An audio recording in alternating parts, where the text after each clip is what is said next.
بسم اللہ الرحمن الرحیم الحمد للہ وحدہ والصلاة والسلام علی من لا نبی بعد۔ ناظرین السلام علیکم ورحمۃ اللہ وبرکاتہ۔ اللہ تعالیٰ نے انسان کو پیدا فرمایا اور انسان کے حقیقی خالق اور پیدا کرنے والے تو اللہ تعالیٰ ہی ہیں، لیکن انسان کے اس دنیا میں آنے کا ظاہری وجود، ظاہری سبب وہ اس کے والدین ہیں۔ تو اللہ تعالیٰ کے بعد اور اللہ کے رسول کے بعد انسان پر سب سے بڑا حق اس کے والدین کا ہے۔ آج ہمارے معاشرے کے اندر اس حوالے سے کوتاہیاں پائی جا رہی ہیں کہ والدین کی طرف سے شکایات ہوتی ہیں کہ بچے والدین کا احترام نہیں کرتے، ان کی فرما برداری نہیں کرتے۔ تو اس حوالے سے یہ سوچا کہ کچھ ذمہ داریاں جو والدین کی ہیں ان پہ بات کی جائے، تاکہ والدین اپنی ذمہ داریوں کو پورا کریں اور تاکہ ان کی اولاد آنے والے وقت میں ان کی فرما بردار ہو اور ان کا ادب و احترام کرنے والی ہوں۔ اس حوالے سے بچے کی پیدائش کے بعد والدین کی جو ذمہ داریاں ہیں ان میں سے آج ہم دو ذمہ داریوں پہ بات کریں گے۔ اس حوالے سے حدیث ہے، عن ابی رافع رضی اللہ تعالی عنہ قال رأیت رسول اللہ صلی اللہ علیہ وسلم اذن فی اذن الحسن رضی اللہ تعالی عنہ حین ولدته فاطمہ رضی اللہ تعالی عنہ بالصلاة۔ ابو رافع رضی اللہ تعالی عنہ جو آپ صلی اللہ علیہ وسلم کے آزاد کردہ غلام ہیں، وہ فرماتے ہیں کہ جب حضرت فاطمہ رضی اللہ تعالی عنہ کے ہاں حضرت حسن بن علی رضی اللہ تعالی عنہما کی ولادت ہوئی تو میں نے آپ صلی اللہ علیہ وسلم کو دیکھا کہ آپ صلی اللہ علیہ وسلم نے حضرت حسن رضی اللہ تعالی عنہ کے کان کے اندر اذان پڑھی نماز والی۔ تو اس حدیث کے اندر یعنی والدین کا ابتدائی حق وہ بیان فرمایا ہے کہ جب کسی کی ہاں ولادت ہو تو والدین کی سب سے پہلی ذمہ داری یہ ہے کہ اس کے کان کے اندر اذان دے۔ اور اس روایت کے اندر تو صرف اذان کا تذکرہ ہے، اور دوسری ایک روایت جو کنز العمال وغیرہ حدیث کی کتابوں کے اندر ہے اس میں اس طرح ہے کہ دائیں کان کے اندر اذان اور بائیں کان کے اندر اقامت کا ذکر ہے، اور اسی پر تقریباً آج کل سارے مسلمانوں کا عمل ہے۔ تو اب یہ سب سے پہلی ذمہ داری والدین کی یہ ہوئی کہ والدین بچہ پیدا ہونے کے بعد سب سے پہلے اس کو اللہ تعالیٰ کی توحید اور آپ صلی اللہ علیہ وسلم کی رسالت اس کے کانوں کے ذریعے اس کے دل و دماغ تک پہنچائیں اور نماز کی دعوت اس تک پہنچائیں۔ تو اس کا بہتر سے بہتر طریقہ یہی ہو سکتا تھا کہ اس کے کان کے اندر اذان اور اقامت کہہ دی جائے۔ تو اسی لیے حدیث کے اندر آپ صلی اللہ علیہ وسلم نے یہی تعلیم دی اپنے قول سے بھی اور اپنے عمل سے بھی کہ جب بچہ پیدا ہو تو اس کے دائیں کان کے اندر اذان اور بائیں کان کے اندر اقامت کہی جائے۔ اور اس کا چونکہ جس طرح حدیث کے اندر آتا ہے کہ کل مولود یولد علی الفطرہ، کہ ہر پیدا ہونے والا بچہ وہ فطرت اسلام پہ پیدا ہوتا ہے۔ تو اگرچہ بڑوں کے اعتبار سے کوئی یہ کہے کہ اس وقت تو چھوٹا بچہ ہے، یہ اذان اور اقامت کو کہاں سمجھتا ہے، تو ہمارے اعتبار سے تو ناسمجھ ہے، لیکن حدیث سے معلوم ہوتا ہے کہ اللہ تعالیٰ نے اس کو بھی اتنی سمجھ عطا کر رکھی ہوتی ہے کہ وہ بھی اللہ تعالیٰ کی توحید اور رسالت اور اسی طرح اذان کو سمجھتا ہے، اور یہی وہ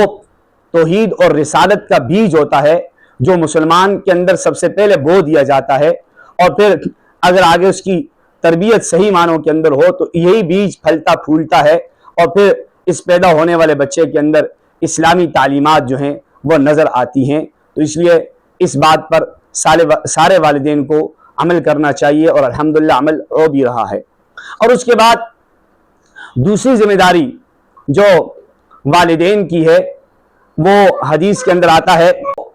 آپ صلی اللہ علیہ وسلم کے صحابہ کرام جن کو آپ صلی اللہ علیہ وسلم سے انتہائی درجے کی محبت اور عشق تھا، جب ان کے ہاں کوئی بچہ پیدا ہوتا تو وہ آپ صلی اللہ علیہ وسلم کے پاس لے آتے، اور آپ صلی اللہ علیہ وسلم اس کے لیے دعا بھی فرماتے اور اس کی تحنیک بھی فرماتے۔ اسی حوالے سے مسلم شریف کے اندر حضرت عائشہ رضی اللہ تعالیٰ عنہ کی ایک روایت ہے، وہ فرماتی ہیں کہ ان رسول اللہ صلی اللہ علیہ وسلم یؤتی بالصبیان، کہ آپ صلی اللہ علیہ وسلم کے پاس بچوں کو لایا جاتا، فیبرک علیہم ویحنکہم، اور آپ صلی اللہ علیہ وسلم ان کے لیے برکت کی دعا فرماتے اور ان کی تحنیک فرماتے۔ اور اسی طرح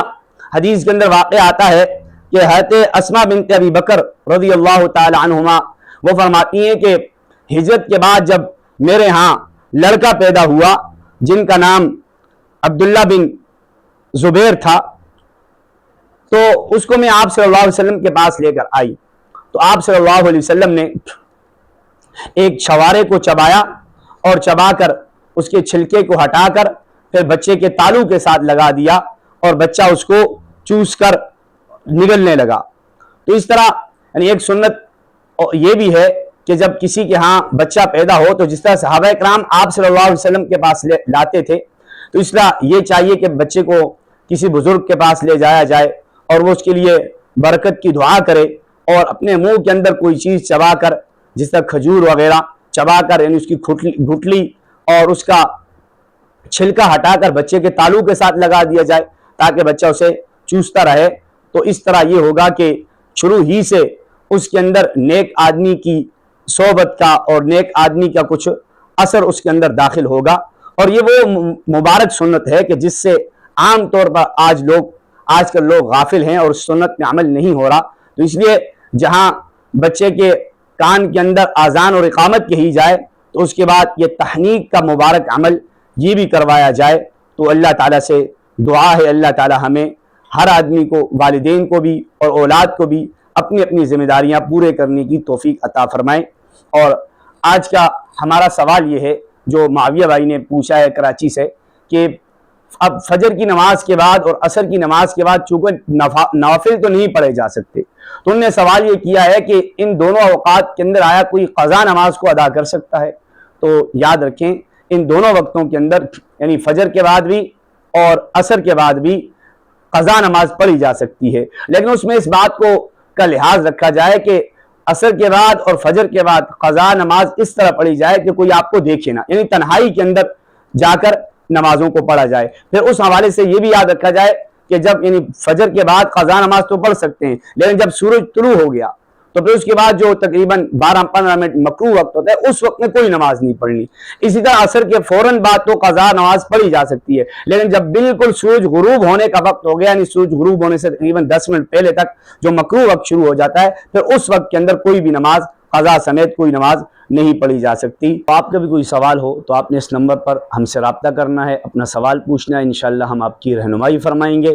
اور ساتھ گزارش یہ بھی ہے کہ ہماری ویڈیو آپ کو اچھی رکھیں، ہمارے چینل کو سبسکرائب کریں اور ہماری ویڈیو کو شیئر کریں۔ اللہ تعالی ہم سب کا حامی و ناصر ہو۔ السلام علیکم ورحمۃ اللہ وبرکاتہ۔